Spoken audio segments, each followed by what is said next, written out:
Brought to you by ITIL.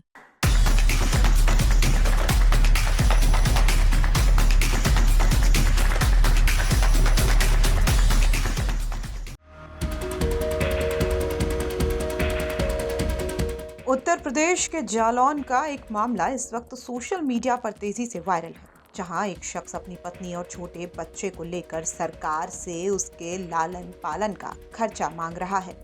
इस शख्स के इस कदम के बाद स्वास्थ्य महकमे में हड़कंप मच गया है।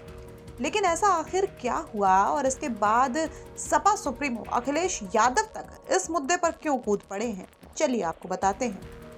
दरअसल यूपी के जालौन में डाकोर इलाके के रहने वाले भानु प्रताप ने जनपद में स्वास्थ्य विभाग की बड़ी लापरवाही को उजागर किया है। आरोप है कि यहाँ हम दो हमारे दो के सरकारी नारे पर उस वक्त पानी फिर गया जब नसबंदी के बावजूद उनकी पत्नी ने एक बेटे को जन्म दिया। अब दोनों पति पत्नी इस नवजात बच्चे को सरकारी गलती बताकर उसके पालन पोषण के लिए सरकार से मुआवजे की गुहार लगा रहे हैं। भानु प्रताप की माने तो साल 2023 में सरकारी अस्पताल में उसकी पत्नी भूरी की नसबंदी हुई थी और दावा किया गया था कि ये प्रक्रिया पूरी तरह से सफल रही है। लेकिन हाल ही में भूरी ने एक स्वस्थ बेटे को जन्म दे दिया। अब दंपत्ति का कहना है कि उन्होंने आर्थिक तंगी और परिवार नियोजन के चलते नसबंदी का विकल्प चुना था, लेकिन वो फेल होने के कारण अब उनके ऊपर एक और बच्चे की परवरिश का अतिरिक्त आर्थिक बोझ आ गया है। अब उनकी मांग है कि सरकार इस बच्चे का पालन पोषण करे, उसकी शिक्षा और स्वास्थ्य का पूरा खर्चा भी उठाए। नसबंदी फेल हो चुकी है। कब नसबंदी कराई थी? 29/12/2023। किसकी नसबंदी कराई थी? मैसेज की। अच्छा, कहाँ पे कराई थी ये? डाकोर में। डाकोर के सरकारी अस्पताल में कि प्राइवेट में? सरकारी। फिर कैसे पता चला कि नसबंदी फेल हो गई? नसबंदी फेल हो गई, पेट दिखाने लगा बाल बच्चे को। तो मैं जाँच कराई, अल्ट्रासाउंड बच्चा दिखाया, तो डॉक्टर को बताया। डॉक्टर से कागज मांगे, कागज दे नहीं है। प्रमाण पत्र मांगो, प्रमाण पत्र नहीं दो। 3 महीने बाद बुलाया जाता था, हमको सूचना नहीं दी बुलाने की। अब क्या चाहते हैं? कार्रवाई करी थी, कोई सुना नहीं भाई। आवेदन के लिए फॉर्म डाली थी, ना आवेदन आया ना कुछ आया। और फिर बाद में गए थे, सीएम ऑफिस गए थे, सो बोल रहे थे 3 महीने बाद 2 महीने बाद पैसा आ जाएगा। 8 महीने हो गए हैं। फिर उसके बाद गए तो बाबू से कहा मैंने, बैलेंस नहीं आया अभी। तो बोले अब बैलेंस नहीं आ पाएगा। बोले क्या चाहते हो? भरण पोषण के लिए चाहिए पैसा।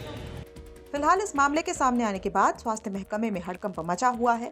अब देखना ये होगा कि विभाग क्या इस परिवार की कोई आर्थिक सहायता कर पाता है या नहीं। लेकिन इस पूरे मामले पर सपा प्रमुख अखिलेश यादव भी चुप नहीं रहे हैं। उन्होंने इस खबर से जुड़ा एक पोस्ट शेयर करते हुए सरकार पर निशाना साधा है। अखिलेश यादव ने अपने social micro site x account पर लिखा है कि भाजपाई नोटबंदी भी फेल हुई थी। वहीं इस मामले में अपर मुख्य चिकित्सा अधिकारी अरविंद भूषण ने बताया कि मामला संज्ञान में है। मामले को जिला अधिकारी और सीएमओ साहब देख रहे हैं और परिवार को पैसा मिलेगा। डाकोर पीएचसी में एक 2023 में एक नसबंदी हुई थी। महिला का आरोप है कि नसबंदी फेल हुई और उसके नसबंदी के बाद मेरा बेटा पैदा हुआ। उसके मुआवजे के लिए आपके पास उसने चक्कर काटे, लेकिन आप लोगों ने साफ मना कर दिया, कोई मुआवजा नहीं होगा। क्या बात है और क्या प्रतिक्रिया करिए आपने? जिलाधिकारी महोदय की अध्यक्षता में टीम बन गई है। उसमें जो है ना, जो भी पैसा मिलना है वो अप्लाई कर दिया गया है, वो मिलेगा। और विधवा, क्योंकि ये सामान्य प्रक्रिया है, वो 1 से 2% उसमें जो है हो सकता है, ये सामान्य प्रक्रिया है, फेलियर हो सकता है। ठीक है, और कोई विशेष बात नहीं है। जिलाधिकारी महोदय और सीएमओ साहब रेगुलर देख रहे हैं इसको और उस पर कार्रवाई चल रही है और बहुत जल्दी उनका पैसे का वो हो जाएगा, उनका मिल जाएगा। तो एक तरफ जहां विभाग इस मामले का संज्ञान ले रहा है, तो वहीं सोशल मीडिया पर ये पूरा मामला तेजी के साथ वायरल है और लोग इस पर तरह तरह से रिएक्ट कर रहे हैं। बहरहाल इस खबर को लेकर क्या कुछ है आपकी राय, वो हमें कमेंट बॉक्स में जरूर बताइए। जालौन से अलीम सिद्दीकी की रिपोर्ट, यूपी तक।